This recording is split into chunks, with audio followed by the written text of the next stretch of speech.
वो पूर्वांचल में बताते हैं, पूर्वांचल के क्षेत्रों में ओम प्रकाश राजभर जी का काफी दबदबा है। क्या वाकई में दबदबा है या फिर इनके ज्वाइन करने से भारतीय जनता पार्टी को बहुत बड़ा नुकसान होने वाला है? नुकसान तो हो ही रहा है, नुकसान की तो शुरुआतें हो गई और उनका दबदबा कुछ नहीं है। उनको ये कहा जाना कि राजभर उनके हाथ में है, नहीं, ऐसी बात नहीं है। ओम प्रकाश राजभर के बड़ बोलेपन के वजह से पार्टी को हारना पड़ा, जिसकी पूरी जिम्मेदारी मेरे समझ से ओम प्रकाश राजभर की आती है। तो इसका मतलब कि उनके आने से अपना 1000 वोट घाटा ही पड़ा, मिला कुछ नहीं। और नहीं तो इनके बड़बोलेपन से भारतीय जनता पार्टी को अपनी सीट गंवानी पड़ी। और अमित शाह जी को गाली दिए और उनको गुजरात भेजने की बात कहे, नरेंद्र मोदी जी को गुजरात भेजने की बात कहे और उल्टा सीधा कहे, और उसके बाद ये जोगी जी को भीख मांगने की ट्रेनिंग दे डाली इन्होंने, और भारतीय जनता पार्टी कार्यकर्ताओं को मंचों से माँ बहन की गाली दी या और जूता से मारने की बात कहे। राजभरों को उन्होंने यह कहा कि राजभर तो उतना शराब पीते हैं एक शाम को जितना उत्तर प्रदेश सरकार की बजट होता है। ये तो सारी चीजें उन्होंने कहे ही। क्या इंडिया जो नाम है INDIA, विपक्ष का भी I.N. इस तरीके से लिया जा रहा है, तो क्या इंडिया नाम से क्या भारतीय जनता पार्टी के जो बड़े नेता हैं या फिर जो कार्यकर्ता हैं उनको क्या इंडिया नाम से नफरत हो गई है? 2014 के बाद से लगातार कहते हैं कि गुजरात के लोग जब से यहाँ पे आ गए तो एक तरीके से बिजनेस व्याप्त हो गया, बिजनेस होने लगा पॉलिटिक्स में, रियल पॉलिटिक्स नहीं रहा।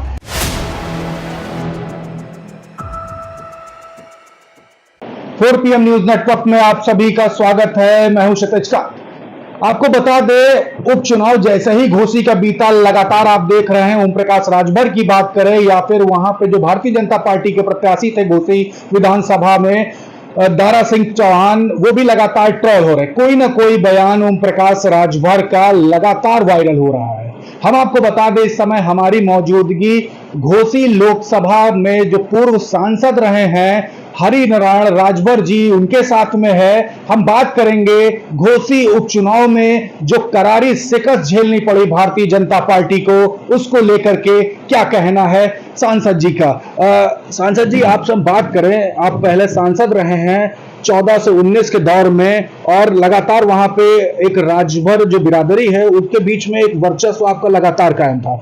ओम प्रकाश राजभर की बात करें, जैसे ही घोसी विधानसभा में जाके समर्थन करते हैं इंडिया वर्सेस एनडीए, एक तरीके से विपक्ष इसको चुनाव को इंडिया वर्सेस एनडीए कर देता है और एक करारी शिकस्त भारतीय जनता पार्टी को झेलनी पड़ती है। हार का कारण किसको मानते हैं? हार का कारण प्रत्याशी के प्रति नाराजगी और ओम प्रकाश राजभर के बड़ बोलेपन के वजह से पार्टी को हारना पड़ा, जिसकी पूरी जिम्मेदारी मेरे समझ से ओम प्रकाश राजभर की आती है। आप ओम प्रकाश राजभर के ऊपर सारा ठीकरा फोड़ दे रहे हैं, लेकिन ओम प्रकाश राजभर की जिस समय ज्वाइनिंग हुई थी वो खुद अमित शाह के पास जाके ज्वाइनिंग करते हो और अमित शाह के ट्वीट से बात सभी पूरे मीडिया में पता चलती है, सोशल मीडिया में पता चलती है और देश भर में वायरल होती है। तो कहीं ना कहीं प्रश्न अमित शाह के ऊपर नहीं खड़ा होता? हम अमित शाह के ऊपर कोई प्रश्न नहीं खड़ा कर सकते। अमित शाह ने एनडीए बना रहे हैं, इसमें घटक दलों को वो ज्वाइनिंग ले रहे हैं, तो उन्होंने तो एक दल के माध्यम से इनको जोड़ा, मगर चुनाव पीरियड में जो इन्होंने अपने भाषणों में नंगा नाच किया उसका सीधा प्रभाव जनता पर गया। आपको मैं बता दूं, जिस समय दारा सिंह चौहान सपा से लड़े थे और विजय राजभर भाजपा से लड़े थे, उस समय ओम प्रकाश राजभर दारा सिंह चौहान के सपा में साथ रहे। उस समय विजय राजभर भाजपा के टिकट पर 82 हजार वोट पाया था। आज जब ये आ गए भाजपा के साथ तो इस समय दारा सिंह चौहान मात्र 81 हजार वोट पाए थे, यानी इनके वोट का पता ही नहीं चला कि इनका वोट कहाँ चला गया। इनके एक वोट 1000 उसमें से घट गया, तो मतलब कि ओम प्रकाश राजभर के पास कोई वोट नहीं है, और नहीं तो इनके वजह से भारतीय जनता पार्टी का 1000 वोट माइनस हुआ। जो ये दावा करते हैं कि हमने बसपा में दारा सिंह चौहान को जिताया था, आखिर उनका वोट कहाँ चला गया? तो इसका मतलब कि उनके आने से अपना 1000 वोट घाटा ही पड़ा, मिला कुछ नहीं। और नहीं तो इनके बड़बोलेपन से भारतीय जनता पार्टी को अपनी सीट गंवानी पड़ी। मैंने प्रश्न पूछा था अमित शाह के लिए, इनको पार्टी ने ज्वाइन करा है, उस पर मैंने क्वेश्चन किया। क्वेश्चन करने की वजह भी यही है कि जिस समय 2022 का विधानसभा चुनाव था, उस समय सीधे मुख्यमंत्री योगी आदित्यनाथ के ऊपर तमाम सारी ऐसी बातें करते, ऐसी विवादित बातें करते, जिसमें भारतीय जनता पार्टी के जो कार्यकर्ता हैं या फिर आप स्वयं हो या फिर सांसद विधायक जो भी हो, उनके ऊपर काफी रोष होना लाजमी है। उन्होंने कहा था कि मुख्यमंत्री योगी आदित्यनाथ को वहां भेजूंगा जहां पर भीख मांगने की ट्रेनिंग दी जाती है, इस तरीके की बातें उन्होंने कही थी। मैंने तो सही बात है, और अमित शाह जी को गाली दिए और उनको गुजरात भेजने की बात कहे, नरेंद्र मोदी जी को गुजरात भेजने की बात कहे और उल्टा सीधा कहे, और उसके बाद ये जोगी जी को भीख मांगने की ट्रेनिंग दे डाली इन्होंने, और भारतीय जनता पार्टी कार्यकर्ताओं को मंचों से मां बहन की गाली दी या और जूता से मारने की बात कहे। राजभरों को उन्होंने यह कहा कि राजभर तो उतना शराब पीते हैं एक शाम को जितना उत्तर प्रदेश सरकार की बजट होता है। ये तो सारी चीज़ें उन्होंने कहे ही, ये इसके लिए कोई कहने की बात थोड़े है। उन्होंने चुनाव में यादवों को जो ये सबसे बड़ा शर्मनाक शब्द है कि एक जाति बेसिस को यह कहना कि यादवों की बुद्धि 12 बजे के बाद खुलती है। अब बताइए, इस तरह का अज्ञान पूर्वक आदमी इस तरह की बात कहे तो ये तो बड़ा खेद की बात है। नहीं कहना चाहिए, किसी समुदाय को नहीं कहना चाहिए, किसी समुदाय को दोषी नहीं ठहराना चाहिए। लेकिन उसी नेता को सोहेल देव समाज पार्टी SBSP के राष्ट्रीय अध्यक्ष हैं, उनको भारतीय जनता पार्टी में ज्वाइन करना किस तरीके से देख रहे हैं आप? इसको ज्वाइन करा, उसके बाद घोसी उपचुनाव हार भी गए, आप भी कह रहे हैं तमाम लोग उन्हीं के ऊपर फोड़ रहे हैं, तो ज्वाइन करने की वजह क्या? 24 में एकदम सिर पे चुनाव और इस तरीके के विवादित बयान, ये तो ऊपर की नेतृत्व बताएगी, या तो अमित शाह जी जानते होंगे, प्रधानमंत्री जी जानते होंगे, राष्ट्रीय अध्यक्ष जी जानते होंगे, प्रदेश अध्यक्ष जी जानते होंगे क्यों ज्वाइन कराई गई। इस पर हमें कोई टिप्पणी नहीं करनी है। अच्छा, एक बात कर लें, वो पूर्वांचल में बताते हैं, पूर्वांचल के क्षेत्रों में ओम प्रकाश राजभर जी का काफी दबदबा है, क्या वाकई में दबदबा है या फिर इनके ज्वाइन करने से भारतीय जनता पार्टी को बहुत बड़ा नुकसान होने वाला है? नुकसान तो हो ही रहा है, नुकसान की शुरुआतें हो गई और उनका दबदबा कुछ नहीं है। उनको ये कहा जाना कि राजभर उनके हाथ में है, नहीं, ऐसी बात नहीं है। ये तो इनका हवा है। राजभर तो जो भी है भारतीय जनता पार्टी के साथ हैं, उसमें तमाम राजभर के अलग अलग कार्यकर्ता हैं। इन्होंने तो राजभर का कुछ किया नहीं, इनके वजह से तो राजभरों का आरक्षण खतरे में पड़ गया। ये अपने बड़बोलेपन से जिससे आरक्षण लेना है उसी को गाली देंगे, उसी को भीख मांगने की ट्रेनिंग देंगे, उसी को गुजरात भेजेंगे, उसी को करेंगे।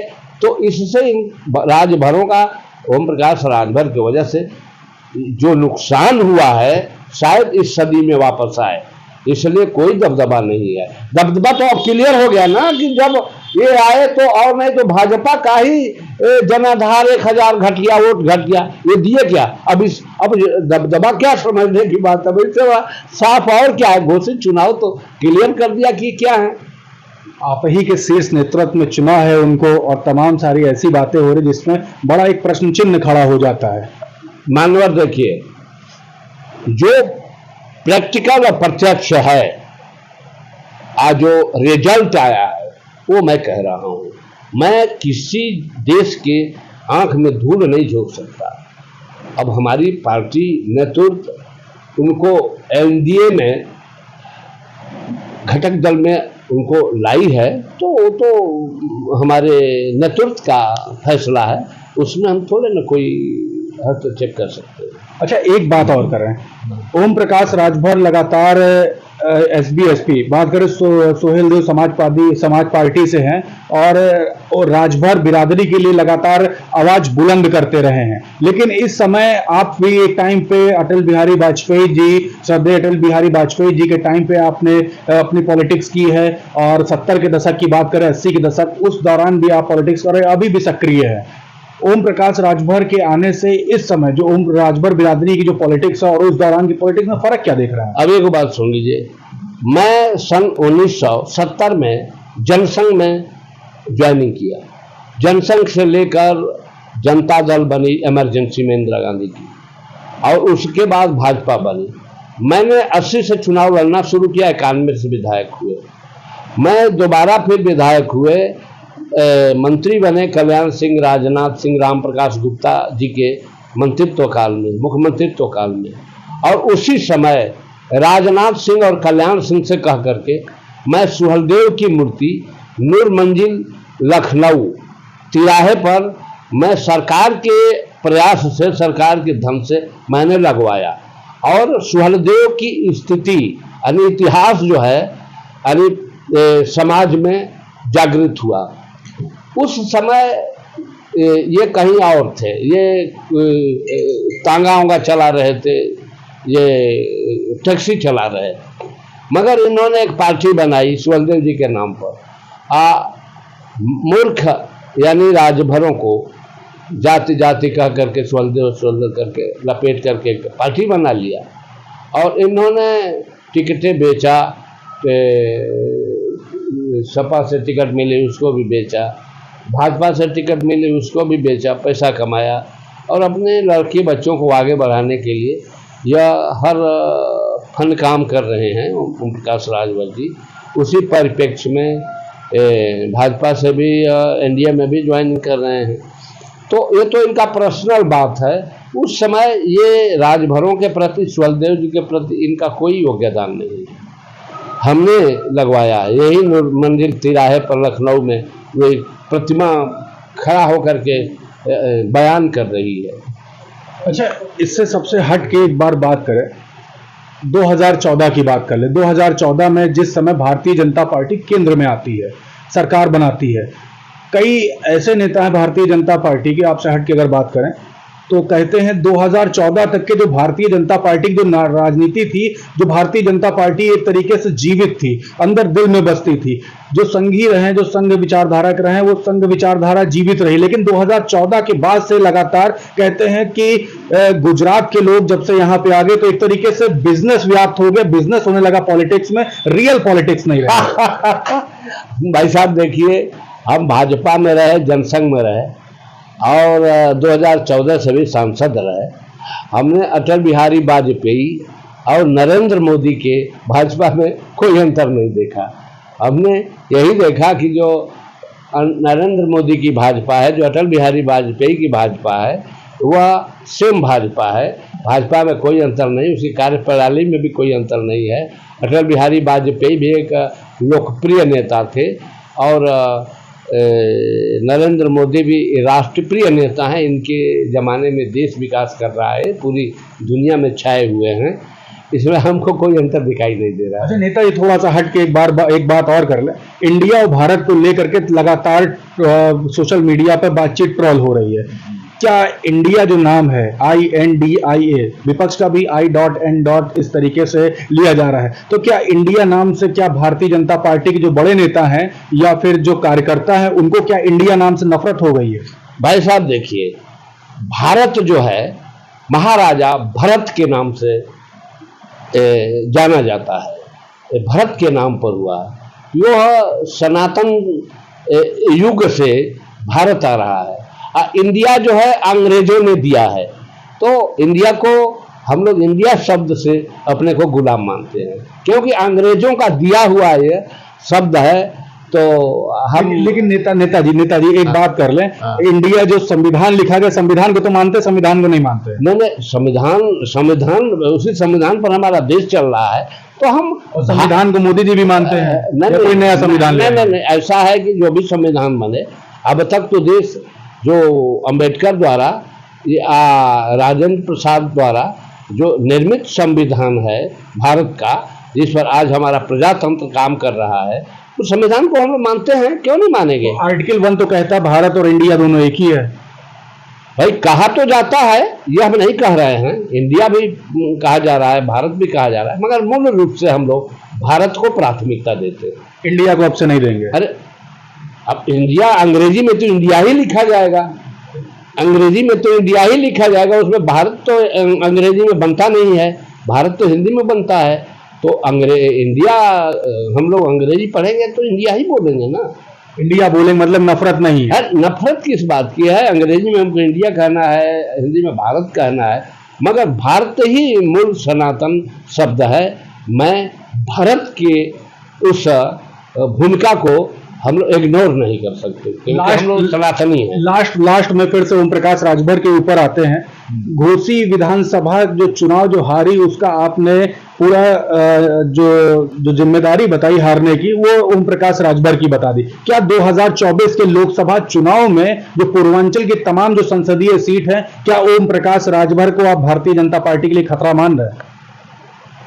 अगर यही इनका रोल रहा, क्योंकि भाई देखिए, पूर्वांचल में जो भारतीय जनता पार्टी के कार्यकर्ता है, जिस कार्यकर्ताओं को इन्होंने गाली दिया है, वो ओम प्रकाश राजभर को देखना पसंद नहीं कर रहा है, ये रियल बात है।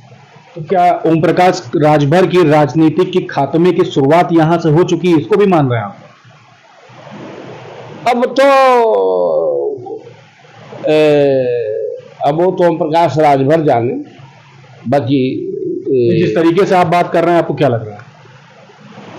अब राजभर उनके साथ नहीं है, राजभर भारतीय जनता पार्टी के साथ है, व्यक्तिगत उनके साथ ना, उनके पार्टी के साथ नहीं है, क्योंकि घोसी की विधानसभा यह प्रमाणित कर दिया है।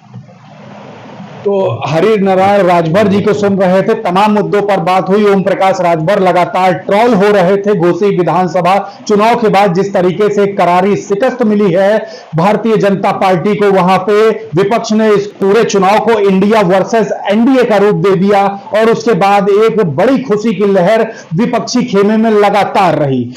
सांसद रहे हैं घोसी लोकसभा से, बात हो रही थी तमाम मुद्दों पर, राजभरों के एक बड़े नेता रहे हैं, बात हो रही थी तमाम सारी बातें ओम प्रकाश राजभर को लेकर कही, और हमने बात करी इंडिया और भारत को जो लेकर के लगातार जो ट्रोलिंग हो रही है उस पर भी तमाम सारी बातें हुई। कैसी लगी आपको, कमेंट बॉक्स में लिखते रहें और जुड़े रहे 4PM न्यूज नेटवर्क के साथ। मैं हूं क्षितिज कांत, कैमरा पर्सन शुभम के साथ 4PM न्यूज नेटवर्क के लिए। धन्यवाद।